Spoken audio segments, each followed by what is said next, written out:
দেখাবো কিভাবে হচ্ছে সুবর্ণ জয়ন্তীর ছবিগুলো হচ্ছে আমরা রিসাইজ করব। যারা রিসাইজ করতে পারি না তাদের জন্য হচ্ছে আমরা এটা দেখিয়ে দিচ্ছি। প্রথমে হচ্ছে আমরা ক্রোম ব্রাউজারে যাব। এখানে গিয়ে আমরা একটা লিখব পিক রিসাইজ। এই যে পিক রিসাইজ এটা লিখব। লেখার পর এখানে আসবে যে প্রথম যে ওয়েবসাইটটা আসবে এটাকে আমরা দিয়ে দিব, ক্লিক করব। তারপর এখান থেকে আমরা একটা ফাইল চয়েস করে নিব। এখানে একটা ফাইল চয়েস করে নিব, এখান থেকে দিলাম। এটা হচ্ছে আমাদের একটা ছবি। এই ছবিটা হচ্ছে আমরা ক্লিক করে দেব, সিলেক্ট হয়ে গেলে ডান করে দেব। এই যে পরে এখানে এরকম একটা অপশন আসবে। এখান থেকে আমরা এই অ্যাডসগুলো একটু করতে হবে। এখানে আমরা ছবিটা পাইলাম। এখন এখানে এই যে এই জায়গাটা আসবো রিসাইজ ইউর পিকচার।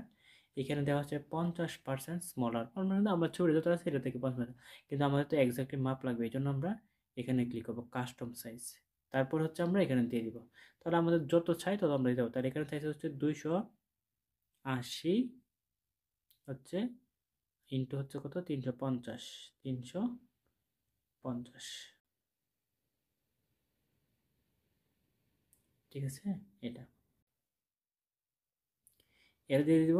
দিয়ে দেওয়ার পর আমরা এখান থেকে I am done resize my picture, এই যে কিন্তু হয়ে গেল।